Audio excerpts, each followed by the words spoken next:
अगर तुम ये सुन रहे हो तो ये कहानी तुम्हारे लिए ही है, जो तुम्हें नींद की उस गहराई में ले जाएगी जहाँ तुम सुकून की नींद ले पाओगे। बस थोड़ा आराम से लेट जाओ, धीरे धीरे सांस लो और हर सांस के साथ दिल की धड़कन को छोड़ दो। अगर तुम ये कहानी सर्दी की रात में सुन रहे हो तो एक काम करो, कंबल थोड़ा और ओढ़ लो, क्योंकि ये कहानी ठंड की है। अब अपनी आंखें बंद करो और इस कहानी को महसूस करो। गांव बिल्कुल चुप था, इतना चुप जैसे रात ने सबकी आवाज़ अपने अंदर रख ली हो। आसमान में तारे थे पर चमक कम थी, जैसे वो भी ठंड से सिकुड़ गए हों। सिर्फ एक आवाज़ थी, लकड़ी के जलने की, चूल्हे की हल्की हल्की छर छर। आंगन में मिट्टी की ज़मीन ठंडी हो चुकी थी, धूप को गए हुए दिन हो गए थे और रात रात अपना वक्त ले रही थी। चूल्हा जल रहा था, उसकी आंच ज्यादा नहीं थी पर इतनी जरूर थी कि घर जिंदा लग रहा था।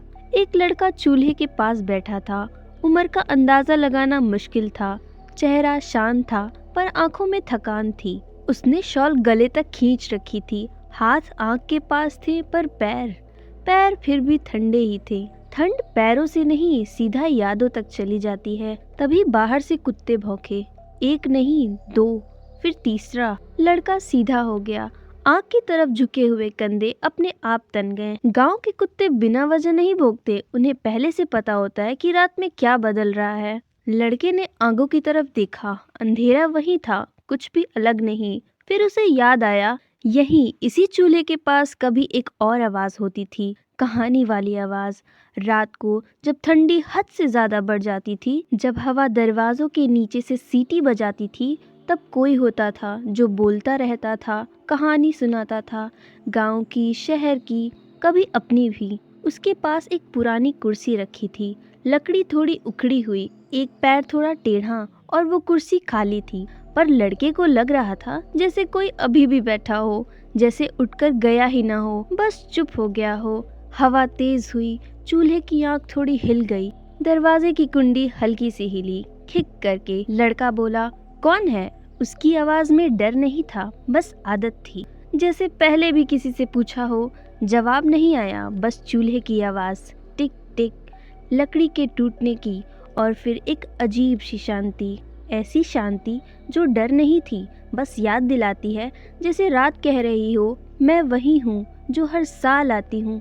लड़का वापस बैठ गया, शॉल और कस के लपेट ली। आंखों के सामने चूल्हा था पर दिमाग कहीं और। उसे याद आया कैसे उस आवाज के साथ नींद आ जाती थी।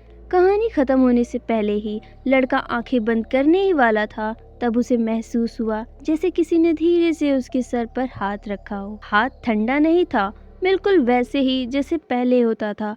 वो घबराया नहीं, उसने आंखें नहीं खोली, क्योंकि ये हाथ उसने पहले महसूस किया था, बिल्कुल इसी जगह, इसी चूल्हे के पास। उसके कान में एक धीमी सी आवाज पड़ी, डर मत, सर्दी की रात लंबी होती है पर सुबह जरूर आती है। लड़का हल्की सी मुस्कान के साथ सांस छोड़ देता है, जैसे दिल का बोझ थोड़ा और कम हो गया हो।